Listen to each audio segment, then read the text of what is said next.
किस शहर में भारत की सबसे बड़ी सेल्यूलर कंपनी रेलवे का निर्माण किया जाएगा?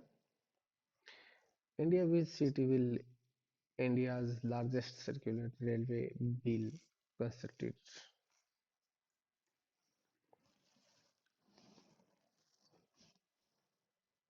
हैदराबाद, न्यू दिल्ली, बेंगलोर, चेन्नई। इसका करेक्ट जवाब रहेगा option Bangalore, C option. Bangalore ने 287 किलोमीटर लंबे सेल्यूलर रेलवे की स्थापना की योजना बनाई है, जिसका लक्ष्य संभावित रूप से चेन्नई के 235.5 किलोमीटर लंबे सर्कुलर रेलवे को पछाड़कर देश का सबसे बड़ा उपनगरीय नेटवर्क बनना है। रेल मंत्री अश्विनी वैष्णव ने बेंगलोर में रेलवे स्टेशन परियोजना का खुलासा किया है, जो बहुत जल्द ही बनकर तैयार होने वाला है।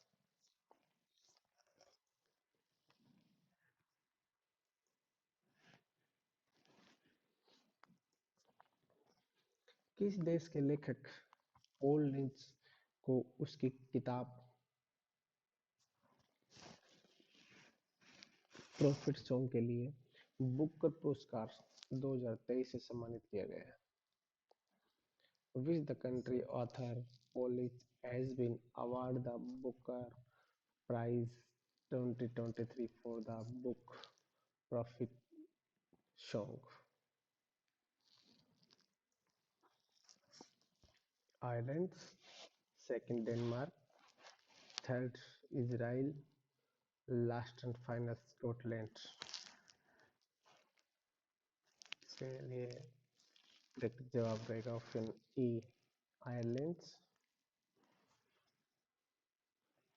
आयरलैंड के 45 वर्षीय पॉलिश द्वारा लिखित प्रॉफिट सॉन्ग ने प्रतिष्ठित 2023 बुकर पुरस्कार जीता। पॉलिश को बुकर पुरस्कार पहली बार मिला है। विजेता पुरस्कार राशि और ट्रॉफी 26 नवंबर 2023 लंदन में आयोजित एक समारोह में 2022 के विजेता श्रीलंका के सेहान करुणातिलका द्वारा प्रदान किया गया।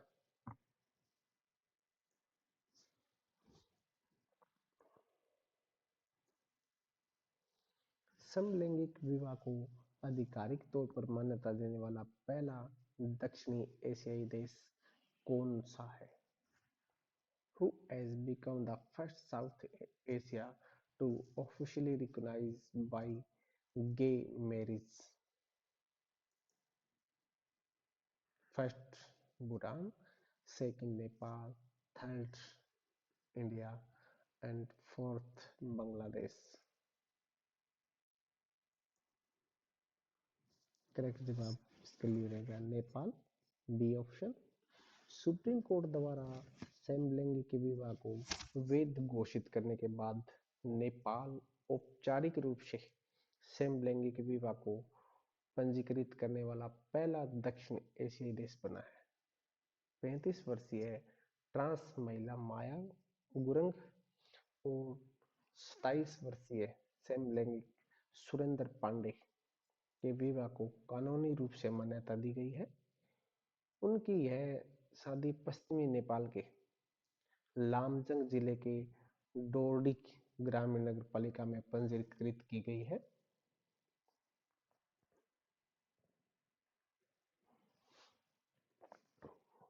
नोएडा इंटरनेशनल एयरपोर्ट से उड़ानें शुरू करने वाला पहला एयरलाइंस कौन सी होगी? Which will be the first airline to start flight from International Airport Noida? First Indigo, second Vistara, third Air India and last SpiceJet. तो इसके लिए करेक्ट जवाब रहेगा option A, Indigo. Indigo Noida international airport से उड़ानें शुरू करने वाली पहली एयरलाइंस होगी। नोएडा इंटरनेशनल एयरपोर्ट एनआईए ने हाल ही में इंडिगो के साथ एक समझौता ज्ञापन पर हस्ताक्षर किया गया है। नोएडा अंतर्राष्ट्रीय हवाई अड्डे का पहला फेज 2024 के अंत तक चालू हो जाएगा। ऐसी संभावनाएं दर्शाई जाती है कि पब्लिक को ऐसी सुविधाएं मिलेगी।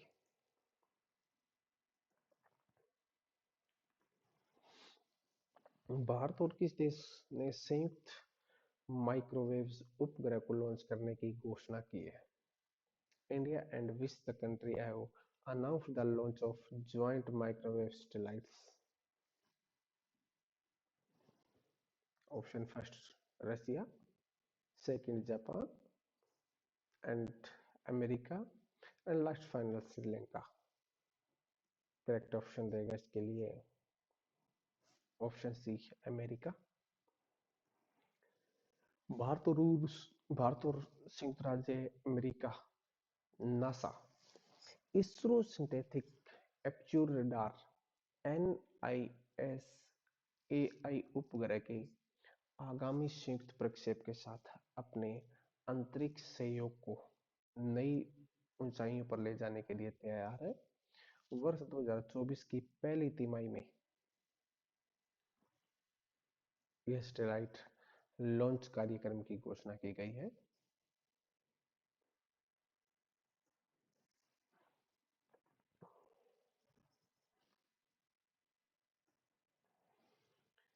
किसे UNHIC नानसेन शरणार्थी पुरस्कार 2023 के लिए चुना गया? Who has been selected for the UNHCR Nansen Refugee Award 2023? Number A option Junaid Khan, Abdullahi Mahir, second third option Ashok Mehra और डी ऑप्शन रशीद खान। इसके लिए करेक्ट ऑप्शन रहेगा B option Abdullahi Mahir. Abdullah माहिर सोमाली शरणार्थी अब्दुल्लाही माहिर ने केनिया के दादाब शरणार्थी शिविरों में पले बढ़े माहिर ने देश में विस्थापित बच्चों और युवाओं के हाथों में 1 लाख से अधिक किताबें पहुंचाई है। उन्हें 13 दिसंबर 2023 को जेनेवा स्विट्जरलैंड में एक समारोह में आयोजित पुरस्कार में प्रदान किया गया और इनका मानना है कि युवा पीढ़ी को यदि हम शिक्षा के प्रति जागरूक करते हैं तो ही हम उनका अच्छा सर्वांगीण विकास कर सकते हैं। इसलिए वो मानते हैं कि बच्चों और युवाओं को ज्यादा से ज्यादा अच्छी और प्रेरणादायक किताबें पढ़नी चाहिए।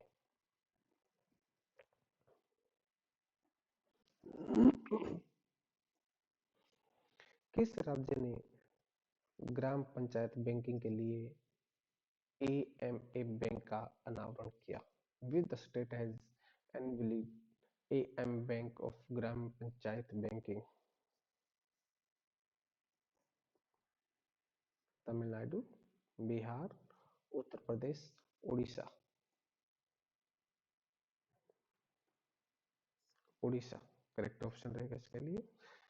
तो मुख्यमंत्री नवीन पटनायक ने AMA बैंक योजना की शुरुआत की है जो एक ऐतिहासिक पहल है जिसका उद्देश्य उड़ीसा के सभी बैंक रहित ग्राम पंचायत GP में CSP प्लस बैंकिंग आउटलेट के माध्यम से बैंकिंग सेवाएं प्रदान की है। पहले चरण में अनावरण की गई यह दूरदर्शी परियोजना उड़ीसा को वित्तीय समावेशन के लिए ऐसी व्यापक योजना की संकल्पना और कार्य करने वाले भारत के अग्रिम राज्य के रूप में चिन्हित किया गया है। भारत का उड़ीसा पहला ऐसा राज्य बना है जो AMA बैंक की शुरुआत करने के लिए सबसे पहला राज्य दर्ज किया गया है, पहला स्थान प्राप्त किया है।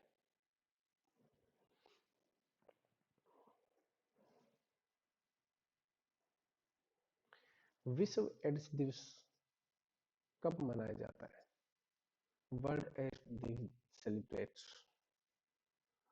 1 दिसंबर, 2 दिसंबर, 3 या 4 दिसंबर। तो करेक्ट ऑप्शन रहेगा इसके लिए 1 दिसंबर। 1 दिसंबर एड्स दिवस के रूप में इसलिए मनाया जाता है कि 1 दिसंबर को विश्व एड्स दिवस सेलिब्रेट किया जाता है। यह दिन एचआईवी से पीड़ित लोगों के प्रति समर्थन दिखाना और एड्स से संबंधित बीमारियों से मरने वाले लोगों को याद करने के लिए मनाया जाता है। यह दिन एचआईवी संक्रमण के प्रसार के कारण होने वाली एड्स महामारी के बारे में जागरूकता बढ़ाने के लिए मनाया जाता है। यह दिन अनुभवों को साझा करने, जो पेशेंट रहे हैं इस क्रोनिकल डिजीज के, वो अपने विचार साझा करते हैं, अपनी याद ताजा करते हैं, अपने अनुभव को पब्लिक के साथ बांटते हैं कि आप ऐसी गलती ना की जाए कि हम इन डिजीज के शिकार हो जाए, या खोए हुए लोगों को याद करने के लिए और एचआईवी के खिलाफ लड़ाई में एक साथ खड़े होकर आवाज उठाएं और युवाओं को एकजुट करके इसके प्रति जागरूक किया जाए। इसीलिए इस दिन सभी एक साथ इकट्ठे होते हैं ताकि 1 दिसंबर को एड्स दिवस के रूप में मनाया जा सके।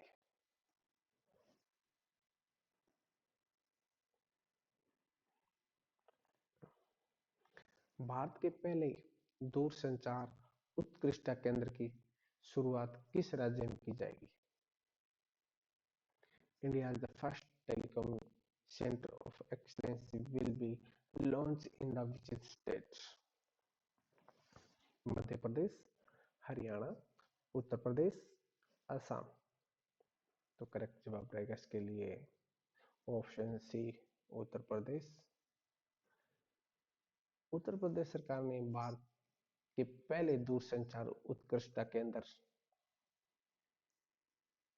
टेलीकॉम सेंटर ऑफ एक्सीलेंस को शुरुआत करने की घोषणा की है। इसके तहत 5G AI अनुसंधान और 6G लॉन्च पर 30 करोड़ का अनुदान राशि खर्च की जाएगी। यूपी सरकार ने IIT रुड़की में भारत का पहला दूरसंचार उत्कृष्टता केंद्र बनाने की घोषणा की है। इस केंद्र के तहत 5G और 6G टेक्नोलॉजी के विकास में योगदान दिया जाएगा और भारत की जितनी टॉप IIT इंस्टीट्यूट है उनमें से टॉप में से एक IIT रुड़की का स्थान है। इसीलिए 5G और 6G टेक्नोलॉजी के साथ IIT रुड़की का प्रथम स्थान के साथ उनको ये प्रोग्राम दिया गया है। और इसी के साथ साथ भारत की जो सूचना प्रसारण और टेलीकम्युनिकेशन में एक नवीन क्रांति का विकास होगा।